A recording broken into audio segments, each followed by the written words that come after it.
नमस्कार. आज ब्रह्मविद्येच्या प्रकाश योग कार्यक्रमासाठी उपस्थित असलेल्या सर्वांचे स्वागत करताना आम्हाला अतिशय आनंद होत आहे. हा ब्रह्मविद्येचा प्रकाश योग आपल्यापर्यंत कसा आला याची या ठिकाणी जमलेल्या सर्वांना उत्सुकता असेल, म्हणून त्या दृष्टीने आम्ही आपल्याला त्याची माहिती देत आहोत.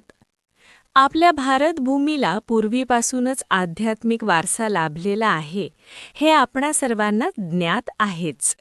हा वारसा आपले ऋषीमुनी आश्रम स्थापन गुरुकुल पद्धतीने आपल्या शिष्यांना शिकवत असत.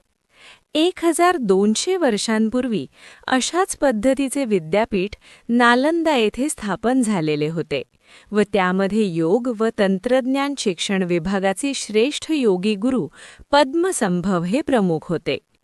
ते त्या ठिकाणी ब्रह्मविद्या शिकवत असत.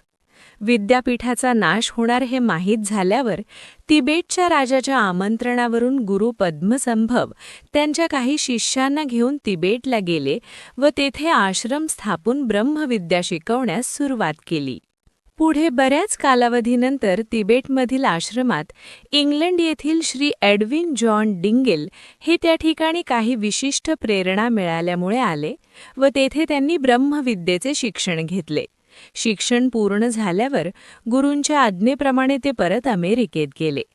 कॅलिफोर्निया येथे त्यांनी एका विद्यापीठामध्ये मेंटल फिजिक्स या नावाने ब्रह्मविद्या शिकवणे सुरुवात केली.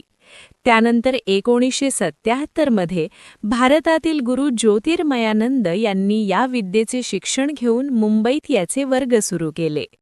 त्यानंतर माननीय गुरुवर्य जयंत दिवेकर यांनी गुरु ज्योतिर्मयानंद यांच्याकडून ब्रह्मविद्या शिकून घेतली व त्याचे वर्ग मुंबईत सुरू केले व त्याचबरोबर त्यांनी ब्रह्मविद्या साधक संघाची स्थापना ठाणे येथे केली. या संस्थेमध्ये 2 लाखाहून अधिक साधकांनी वर्ग पूर्ण केले आणि आपला शारीरिक, मानसिक व आध्यात्मिक विकास करून घेतला आहे. आम्हाला आशा आहे या ठिकाणी उपस्थित असलेल्या ज्यांनी हा ब्रह्मविद्येचा वर्ग केला नसेल त्यांनी ह्या साधनेचा अभ्यास करण्यासाठी वर्गात प्रवेश घेऊन आपले भविष्य उज्ज्वल करावे.